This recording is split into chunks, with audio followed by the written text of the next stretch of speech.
நம்ம பாட்டி தாத்தாலாம் ஹாஸ்பிட்டல் பக்கமே போயிருக்க மாட்டாங்க. ஆனா இப்போலாம் நெறைய பேருக்கு மாசத்துல 10 நாளாச்சும் உடம்பு சரியில்லாம ஹாஸ்பிட்டல் போயிடுறாங்க. இதுக்கு ரீசன் என்னன்னா அவங்களோட லைஃப் ஸ்டைல் தான். ப்ராப்பரான ஸ்லீப் ரொட்டீன் இல்லாம இருக்கிறது, நெறைய சுகரி அண்ட் ஆயில் ஃபுட் சாப்பிடுறது, நல்ல ஸ்பைசியா ஃபுட் சாப்பிட்டு உடம்பு ஃபுல்லா இன்ஃப்ளமேஷன் ஆயிடுறது, எக்ஸசைஸ் பண்ணாம லைஃப்ல ஒரு ரொட்டீனே ஃபாலோ பண்ணாம நினச்ச நேரத்துக்கு சாப்பிட்டு நினச்ச நேரத்துக்கு தூங்கிட்டு ஹெல்தியான ஃபுட் எடுத்துக்காமல் இருக்கிறது தான் இம்யூனிட்டி கம்மியாகுது.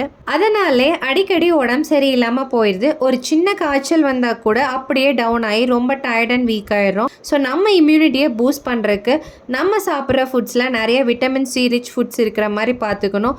கூடவே ஃபர்மெண்ட் ஃபுட்ஸ் எடுத்துக்கணும். குட் பாக்டீரியாவை இன்க்ரீஸ் பண்ணி கட் ஹெல்த்துக்கு நல்லா வச்சுக்கணும். அதோட சேர்த்து பேலன்ஸ்டான ஃபுட் சாப்பிட்றது, அதுலேயும் மேக்ரோ மைக்ரோ நியூட்ரியன்ஸ் இருக்கிற மாதிரி ஃபுட்ஸ் எடுத்துக்கிறது, கீரை வகைகள் சாப்பிட்றது, இதுல எல்லாம் நம்ம இம்யூனிட்டியை பூஸ்ட் பண்ணி எனர்ஜெட்டிக்காக வச்சுக்க ஹெல்ப் பண்ணும்.